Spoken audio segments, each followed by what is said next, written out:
अच्छा, तो यहाँ पे हमने एक चीज सीख ली कि जो एड्जॉर्प्शन हो रही है वो डिपेंड किस पे करती है, टेम्परेचर पे करती है, लेकिन टेम्परेचर का भी असर हमें देखना पड़ेगा कि एड्जॉर्बेट कैसा है। एड्जॉर्बेट गैसियस है तो टेम्परेचर बढ़ाने पे रेट ऑफ एड्जॉर्प्शन घट जाएगा। फिर हमने कहा सेकंड फैक्टर कौन सा है, प्रेशर। प्रेशर का भी जो असर है वो एक पर्टिकुलर रेंज तक होता है कि अगर आपने ज्यादा प्रेशर लगा दिया तो ऐसी भी पॉसिबिलिटी है कि जो गैस के पार्टिकल्स हैं वो लिक्विफाई हो जाएंगे, और अगर वो लिक्विफाई हो गए तो मेरा पर्पस डिफीट हो जाएगा। इसीलिए हम एड्जॉर्प्शन के अंदर दो चीजों को स्टडी करते हैं, एक होता है नेचर ऑफ गैस, एक है nature of temperature and pressure. अच्छा, एक चीज और बताओ मुझे, अगर मैं इसी सरफेस को, जो ये सरफेस एरिया इतना सा है, अगर मैं इसको इतना कर दूं तो बताओ क्या फर्क पड़ेगा एड्जॉर्प्शन पे? जल्दी बोलो। पहले एड्जॉर्प्शन के लिए सरफेस ये थी, लेकिन अब एड्जॉर्प्शन के लिए सरफेस ये है, तो बताओ क्या होगा एड्जॉर्प्शन के रेट पे? डिक्रीज। अरे बढ़ेगा ना, मतलब और पार्टिकल्स आ सकते हैं इसके ऊपर चिपकने के लिए, या तो गिनती के पार्टिकल्स आए थे, अब यहाँ पे क्या आ रहा है, यहाँ तो और पार्टिकल्स आ सकते हैं। मेरी बात समझ आ रही है, हाँ या ना? तो पार्टिकल आसपास ही रहेंगे इसमें भी अगर ज्यादा सरफेस बढ़ गया तो? जितना सरफेस बढ़ाते जाओगे उतने पार्टिकल चिपकते जाएंगे। और व्हाट इज एड्जॉर्प्शन रेट, अगर रेट की बात करें तो कंसंट्रेशन पर यूनिट टाइम। इसके अंदर जितनी सरफेस है उसके ऊपर पार्टिकल्स की तादाद, पार्टिकल्स का अमाउंट बढ़ गया। क्यों बढ़ गया? क्योंकि आपने सरफेस बढ़ा दी। ज्यादा सरफेस ज्यादा पार्टिकल्स, ज्यादा पार्टिकल ज्यादा रेट। जैसे एग्जाम्पल के तौर पे एक आदमी पहले एक छोटी सी दुकान चला रहा था, कस्टमर बहुत आ रहे थे, उसने कहा मैं अपनी दुकान को शोरूम में कन्वर्ट कर लेता हूँ, और नौकर रख लिए उसने। क्या हुआ, काम मल्टीफोल्ड बढ़ गया। क्यों? जितने नौकर रखे उतने ग्राहक बढ़ गए, जितने ग्राहक बढ़ गए उतना ही उसका जो प्रॉफिट था वो बढ़ा या नहीं बढ़ा? जल्दी बताओ। यस सर, बढ़ गया। उसने क्या इंक्रीज कर लिया था? उसने अपना सरफेस एरिया इंक्रीज कर लिया था। जितना सरफेस एरिया ज्यादा होगा, समझ जाओ उतना ही एब्जॉर्प्शन फास्ट हो जाएगा। इसका एक और एग्जांपल मैंने दिया था, क्लास 9th में पढ़ा था आप लोगों ने, कि अगर आप किसी चाय को ठंडा करना चाहते हो तो चाय को ठंडा करने के लिए बेस्ट ऑप्शन क्या है, कप या फिर एक प्याली, एक सॉसर या फिर सर एक? सरफेस बड़ा कर दो। ऑब्वियस सी बात है, सरफेस एरिया बढ़ा दो तो जो हीट है उसके एस्केप होने का रेट बढ़ जाएगा। तो जितना बढ़ सरफेस जाएगा। एरिया ज्यादा होता है बच्चों ध्यान रखना, उतना ही एड्जॉर्प्शन ज्यादा होता है। इसीलिए हम जो भी कैटलिस्ट लेते हैं ना, वो कैटलिस्ट हमेशा पाउडर्ड फॉर्म में लेते हैं, क्योंकि पाउडर जल्दी स्प्रे होता है, ज्यादा एरिया में स्प्रे होता है और ज्यादा बढ़िया एड्जॉर्प्शन करता है। Am I clear to all? Yes sir. आपने तभी नोटिस भी किया होगा कि जो नमक होता है वो हमेशा पाउडर्ड फॉर्म में मिलता है, वो रॉक की फॉर्म में या सॉलिड फॉर्म में नहीं मिलता, वो हमेशा आपको पाउडर की फॉर्म मिलता है। क्यों? चुटकी भर नमक पूरी सब्जी में आप डाल सकते हैं, यानी क्या बढ़ गया उसका सरफेस एरिया। पाउडर बनते ही क्या बढ़ जाता है, surface area. Am I clear to all? Yes sir. सभी को समझ आ गई ये बात? जी सर। ओके, अब एक बहुत इंपॉर्टेंट टॉपिक शुरू हो रहा है जो 3 नंबर में क्वेश्चन के फॉर्म में आता है। इसकी पहले थोड़ी सी रूपरेखा आपके लिए बनाता हूं मैं। आपने क्लास 9th में 3 चीजें पढ़ी होंगी। एक पढ़ा होगा ट्रू सॉल्यूशन, है ना, सॉल्यूशंस की बात कर रहे हैं हम। एक पढ़ा होगा ट्रू सॉल्यूशन, एक पढ़ा होगा कोलॉइड्स, और एक पढ़ा होगा सस्पेंशन। पढ़ा है या नहीं, पहले ही बताओ। Yes sir. हाँ जी सर। तीनों में डिफरेंस क्या होते हैं, ट्रू सॉल्यूशन, कोलॉइड्स और सस्पेंशन में डिफरेंस क्या है? कौन किसके पार्टिकल का साइज बहुत छोटा होता है? ट्रू सॉल्यूशन का सबसे ट्रू सॉल्यूशन के पार्टिकल्स बहुत बहुत बहुत छोटे होते हैं, और इतने छोटे होते हैं कि वो आसानी से किससे पास हो जाते हैं? जल्दी बोलो। फिल्टर पेपर से। फिल्टर पेपर से ही आसानी से पास हो जाते हैं। बताओ क्या ट्रू सॉल्यूशन के पार्टिकल सेटल डाउन होते हैं कभी भी? No sir. अगर मैं पहली बात करूं तो इसका पार्टिकल का साइज लगभग 10 की पावर -7, इसको इतना बोल देते हैं हम लोग, 10 की पावर -7 सेंटीमीटर, या फिर 10 एंगस्ट्रॉम, इतना वैल्यू होता है। 10 एंगस्ट्रॉम के बराबर इसका ट्रू सॉल्यूशन का साइज होता है। कोलाइडल का जो रेंज होता है वो 10 की पावर -7 से लेकर 10 की पावर -5। और जो सस्पेंशन होता है ऑब्वियस सी बात है उसके पार्टिकल का साइज 10 की पावर -5 सेंटीमीटर से, या फिर 10 की पावर +3 एंगस्ट्रॉम। और आप जानते हो 1 एंगस्ट्रॉम में कितनी वैल्यू होती है, 10 की power -10 metre. Am I clear to all? हाँ या ना? Yes. सबसे बड़ा पार्टिकल का साइज किसमें बनता है? सस्पेंशन में। अच्छा एक बार बताओ मुझे, क्या ट्रू सॉल्यूशन आपको आंख से दिखाई देता है? No. Not visible with naked eye. इस केस में क्या है कोलॉइड्स में?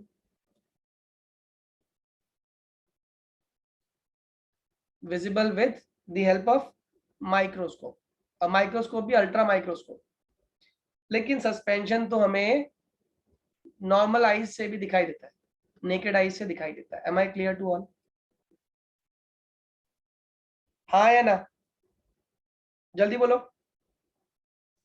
रेत को पानी में डाला, बताओ कौन सी सॉल्यूशन है? रेत को पानी में डाला, कौन सी सॉल्यूशन होती है? सस्पेंशन होती है। और सस्पेंशन ऐसे हमने कैसे प्रूव किया? अगर हम उसको अलाउ करते हैं सेटल डाउन होने के लिए, तो रेत के पार्टिकल्स पानी की सरफेस पे नीचे नीचे बैठ जाते हैं, बॉटम पे। हाँ या ना? जबकि कोलॉइड सॉल्यूशन और ट्रू सॉल्यूशन के particles they never settle down, particle settle नहीं होते, पार्टिकल्स डू नॉट सेटल। इस केस में भी पार्टिकल्स डू नॉट सेटल, लेकिन इस केस में particles settle down. Am I clear to all? हाँ या ना? ये फिल्टर पेपर से पास नहीं होता, ये आसानी से होता, सॉरी, फिल्टर पेपर से इजीली पास होता है, और ये भी पास हो जाता है, लेकिन ये डू नॉट पास। पता है ये बात सभी को? हाँ या ना? Yes.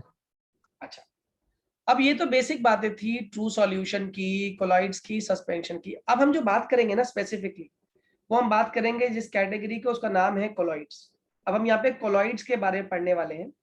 कोलॉइड्स इन दोनों के बीच का स्टेट है, और इसी के बारे में अब हम बहुत बारीकी से और डिटेल तरीके से पढ़ने वाले हैं।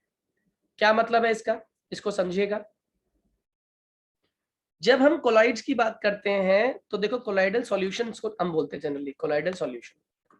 तो आज के बाद हम इस कोलॉइडल फेज को एक नए नाम से जानेंगे, इसको बोलेंगे सोल। कोलॉइडल सॉल्यूशन क्या नाम दोगे आप आज के बाद? सोल। और सोल, जैसे सॉल्यूशन में दो पार्ट होते हैं, याद रखना। सॉल्यूशन के कितने पार्ट होते हैं आपके? दो पार्ट। कौन कौन से? एक होता है सॉल्यूट, एक होता है सॉल्वेंट। ठीक है, सोल के आपके यही दो पार्ट होंगे, बस नाम चेंज हो जाएगा। एक बन जाएगा डिस्पर्स्ड फेज, और एक बन जाएगा डिस्पर्जन मीडियम। कितने लोगों को मेरी बात समझ आ गई? क्या कहा मैंने? एक क्या बन गया? डिस्पर्स्ड फेज, और एक क्या बन गया? Dispersion medium. Am I clear to all? जल्दी बोलिए, हाँ या ना? सर। अब जैसे डिस्पर्स फेज को समझना है तो याद रखना सॉल्यूट, और डिस्पर्जन मीडियम को समझना, समझ लेना सॉल्वेंट। तो बताओ सॉल्यूट कौन होता है, सॉल्वेंट कौन होता है? सॉल्यूट कौन है, सॉल्वेंट कौन है? जल्दी बोलो। सॉल्यूट कौन, सॉल्वेंट कौन? अरे तो 9 से पढ़ते आ रहे हो ये बात तो। सॉल्यूट वो सर सॉल्वेंट होता है जिसके अंदर घोला जाता है, और बहुत सॉल्यूट बढ़िया, बहुत बढ़िया। सॉल्यूट वो जो घुले, सॉल्वेंट वो जिसमें घुले। बताओ चीनी को पानी में डाल दिया, सॉल्यूट कौन, सॉल्वेंट कौन? सर चीनी सॉल्यूट और solvent.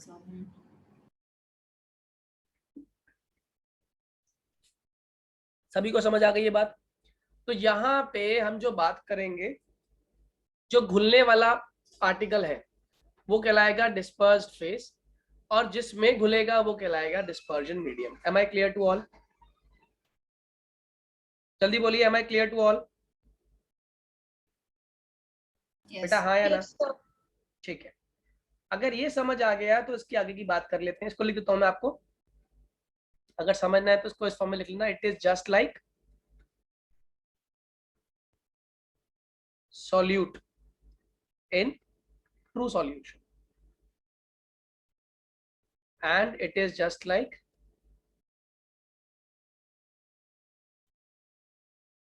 solvent in true solution। समझ आ रही है बात? अब इसके लिए भी ना एनसीईआरटी में टेबल दिया हुआ है, हालांकि जिन बच्चों ने चैप्टर 2 में लर्न कर लिया है उस टेबल को, उनको अब याद करने की जरूरत नहीं है, लेकिन अगर तब भी याद नहीं किया तो अभी याद करना जरूरी है आपको। और वो टेबल क्या है, टाइप ऑफ कोलाइडल सिस्टम पूछा गया है आपसे। मैं एक दो लिख रहा हूँ, बाकी तो एनसीईआरटी में दिया हुआ, याद आपको ही करना है, 1 मार्क का क्वेश्चन आता है इसके अंदर से। तो बोलता है टाइप ऑफ कोलाइडल सिस्टम, इसमें आपसे पूछ लेगा वो क्या, आपको डीपी देगा, आपको डीएन देगा, और पूछेगा कोलाइडल सिस्टम क्या है, ठीक है, या फिर एग्जांपल दे देगा, पूछे कोलाइडल सिस्टम क्या है।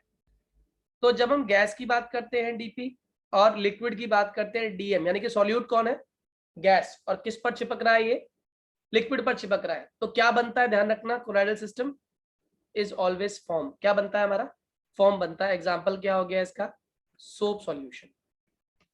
दूसरा, अगर मेरा डीपी गैस है, डीएम क्या है, सॉलिड है, तो इस केस में भी क्या बनता है, मेरा फॉर्म बनता है, मगर ये जो फॉर्म होता है ये सॉलिड फॉर्म होता है बच्चों। कौन सा फॉर्म, सॉलिड फॉर्म। और इसका एग्जांपल हो गया जितने भी आपके स्टोन्स बनते हैं, प्यूमिक स्टोन्स और ये सब रूबी वगैरह, ये सारे इसी कैटेगरी में लाई करते हैं, ठीक।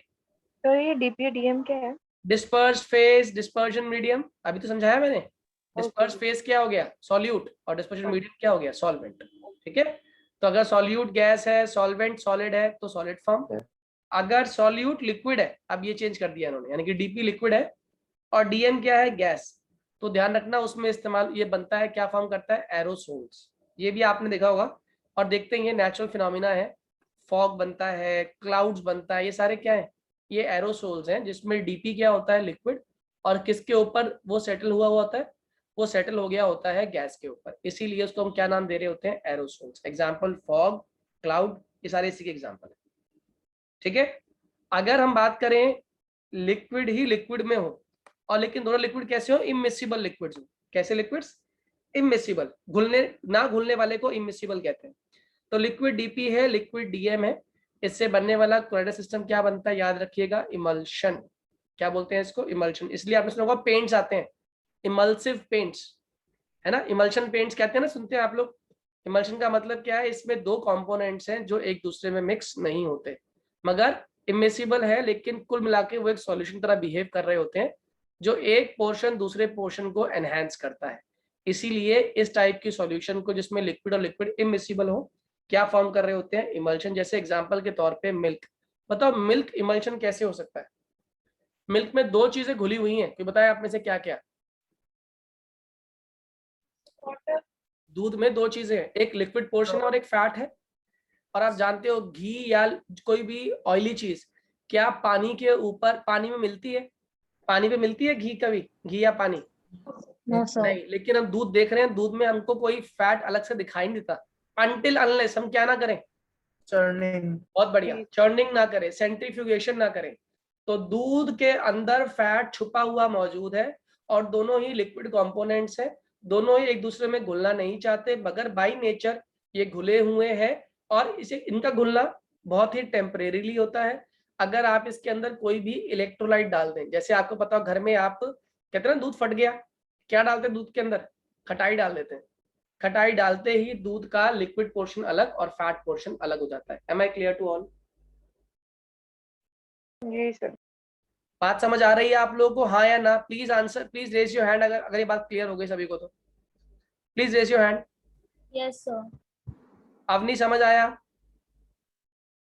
यस सर, ठीक है। अदिति तुम्हें समझ आ गया बेटे? जी सर। जी, चलिए अब आगे की बात सुनिए। इसके बाद आता है आपका लिक्विड, लिक्विड के बाद नेक्स्ट कैटेगरी, अगर लिक्विड और सॉलिड आ जाए, यानी डीपी क्या हो, लिक्विड, और डीएम क्या हो, सॉलिड। ये भी पॉसिबिलिटी है कि कोई लिक्विड सॉलिड पर चिपक रहा हो। तो जितने भी आपके जेल बनते हैं, आपने जेल देखा होगा, घरों में भी जेल्स होते हैं हमारे, सिलिका जेल, और आजकल तो बहुत सारे हेयर जेल्स आते हैं। तो जितने भी जेल्स बनते हैं, ध्यान रखना, उसके अंदर डीपी क्या है आपका, लिक्विड, और डीएम क्या है आपका, सॉलिड। यानी कि सॉलिड बेस पर लिक्विड एज अ डीपी आपने ऐड किया, तो क्या बन गया, उससे जेल बन गया। इसका एग्जाम्पल, इस जेल्स का आप लोग जानते हैं, एग्जाम्पल हो गया आपका जितने भी चीज, बटर, ये सारे के सारे जेल फॉर्म में होते हैं, जिसके अंदर इनका जो बेस होता है वो होता है सॉलिड, और ऊपर क्या होता है, डीपी क्या होता है उसका, लिक्विड डीपी होता है। Am I clear to all? Yes sir. ठीक है।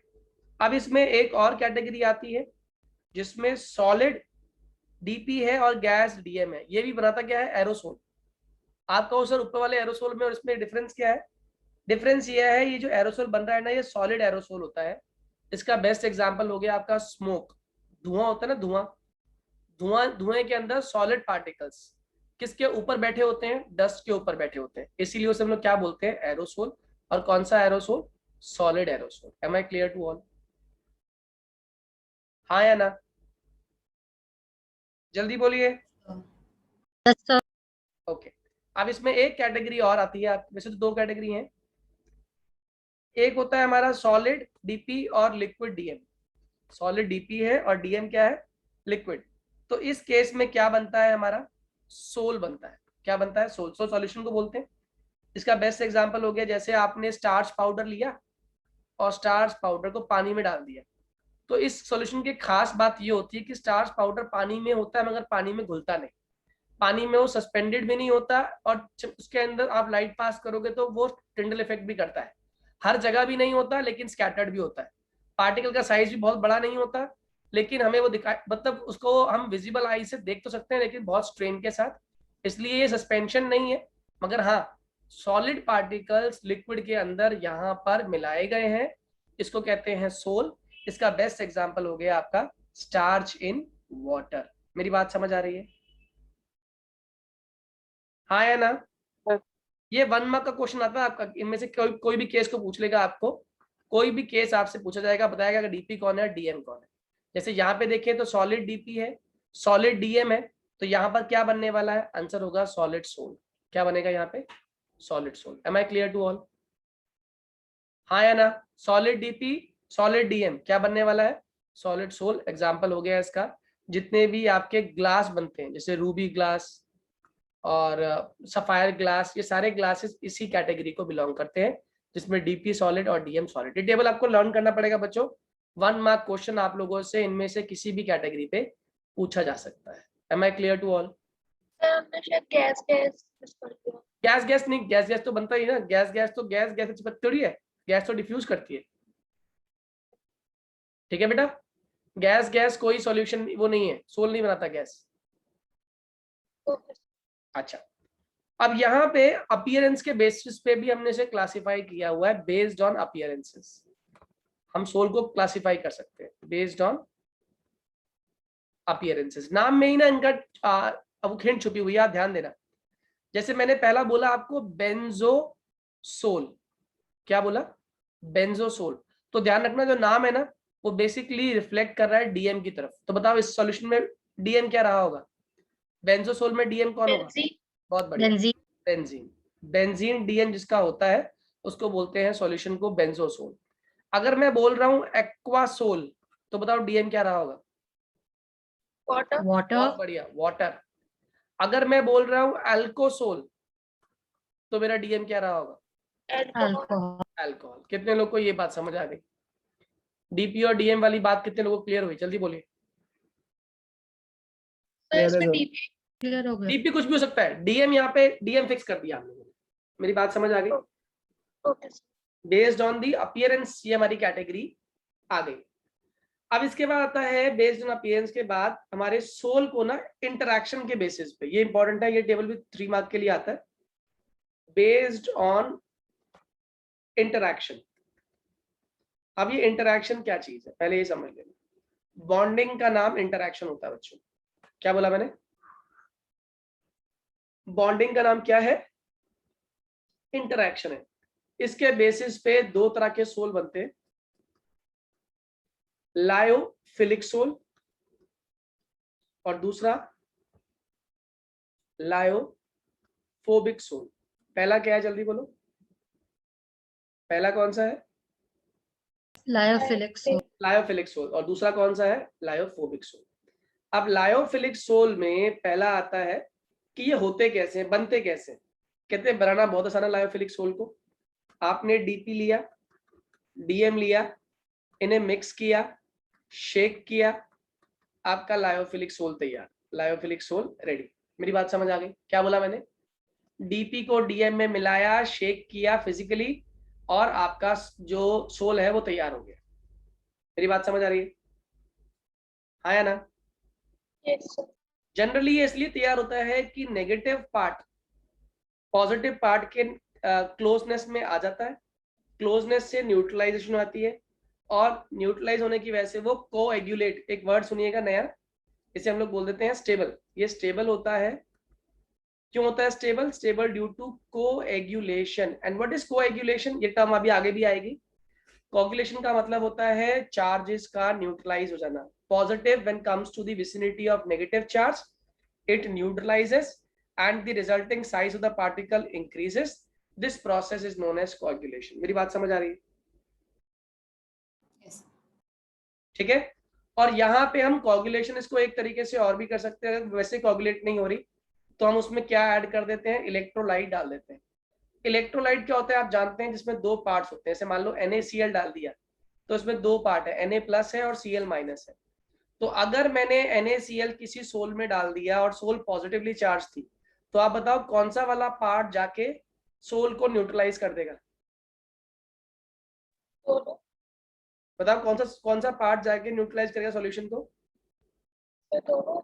दोनों कैसे कर सकते हैं? अगर सोल पॉजिटिवली चार्ज है तो क्या Na पॉजिटिव पार्ट न्यूट्रलाइज कर देगा?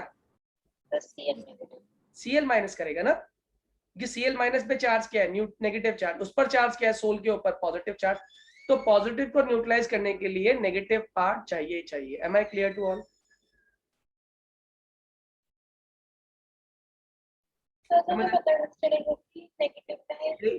यही बात आपको समझाऊंगा। अभी टाइप ऑफ सोल बताऊंगा आपको, तब समझाऊंगा कि क्या कौन सी सोल होगी, ये पता क्या चलेगा हमें। ठीक है, अभी के लिए बात समझ आ गई ये वाली लायोफिलिक सोल क्या है? नहीं सर, क्या समझ नहीं आया इसमें अनंत? इसमें तो दूसरे वाला पॉइंट है। दूसरा पॉइंट है, कहता है कि ये बंद कैसे रही है? डीपी को डीएम में मिलाने पे। अब हो सकता है डीपी पॉजिटिवली चार्ज हो, डीएम नेगेटिवली चार्ज हो। पॉजिटिव को नेगेटिव मिल गया, उसके तो मजे आ गए, क्योंकि वो इलेक्ट्रोलाइट आपस में क्या हो गया? वो न्यूट्रल हो गया। और न्यूट्रल हो गया तो पार्टिकल्स क्या हो गए? इसे बोलते हैं कोएगुलेशन। बैठ गए, सेटल डाउन हो गए, उनका घूमना फिरना बंद हो गया, उन्होंने आपस में बॉन्डिंग बना ली। तो अब जो सोल है वो कैसी हो गई? स्टेबल। अब पार्टिकल्स फ्री घूम नहीं रहे, आयंस घूम नहीं रहे। तो ऐसी सोल को हम लोग क्या बोलते हैं? इस प्रोसेस को क्या बोलते हैं? कोएगुलेशन। तो ये जो लायोफिलिक सोल होते हैं स्टेबल क्यों होते हैं? कोई आपसे पूछे, क्योंकि इसके अंदर जो चार्जेस होते हैं वो दे कोएगुलेट। आनंद बात समझ आ रही है? Yes sir.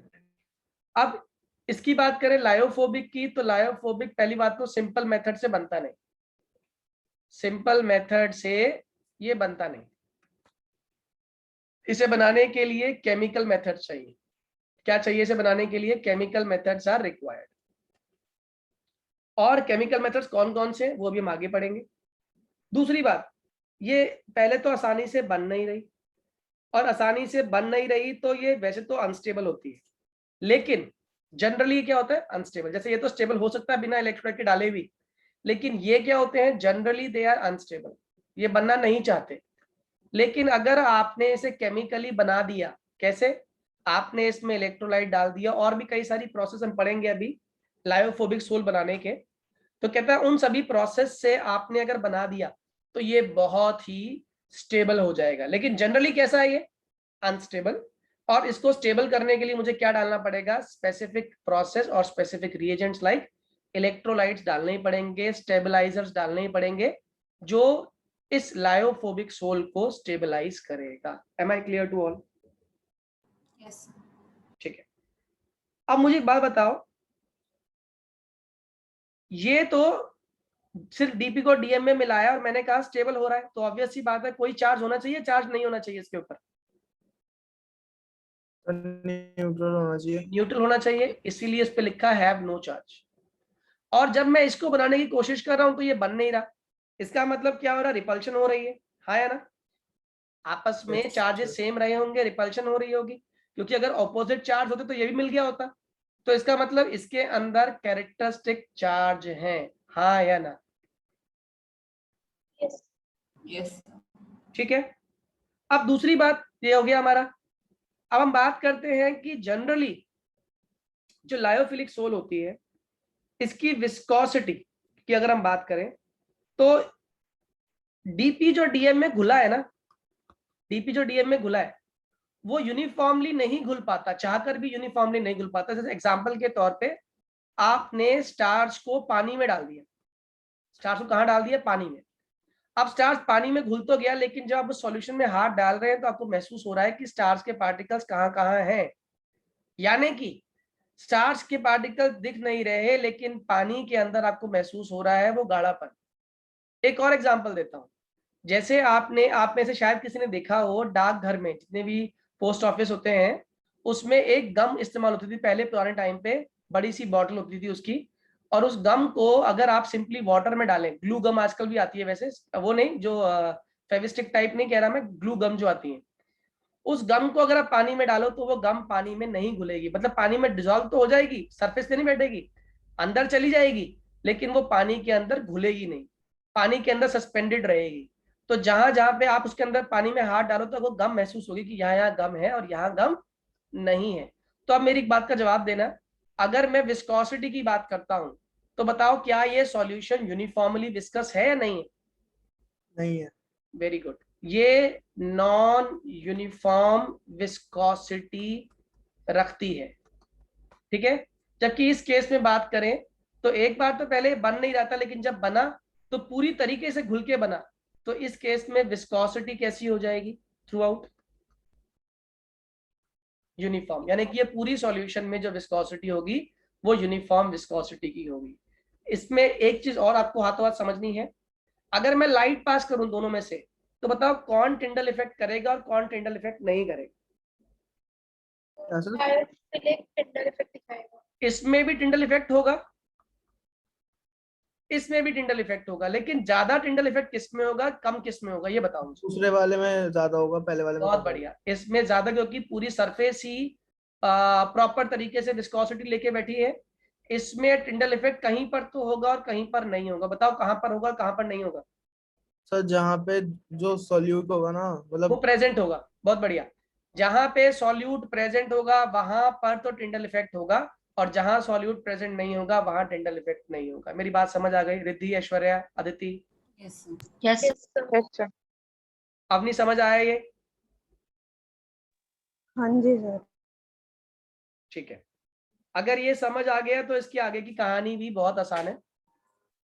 इस कहानी को मैं कल कंटिन्यू करूंगा, इतना आप लोग पढ़कर आइएगा, और पढ़ने के साथ साथ मैंने आपको आज नोट शेयर कर दूंगा आप लोगों को, क्योंकि बना रहा हूँ, जितने पेज हो जाएंगे उतने तो शेयर कर ही दूंगा, बाकी रिमेनिंग पेजेस आप लोगों को कल तक मैं शेयर करूंगा, उसको स्कैन करके भेज दूंगा। आप लोग ये पेजेस पढ़ के रखिएगा, और एनसीईआरटी में भी आप चेक कीजिएगा कि आपने कितने पेजेस पढ़ लिए। साथ साथ सॉलिड स्टेट के अंदर भी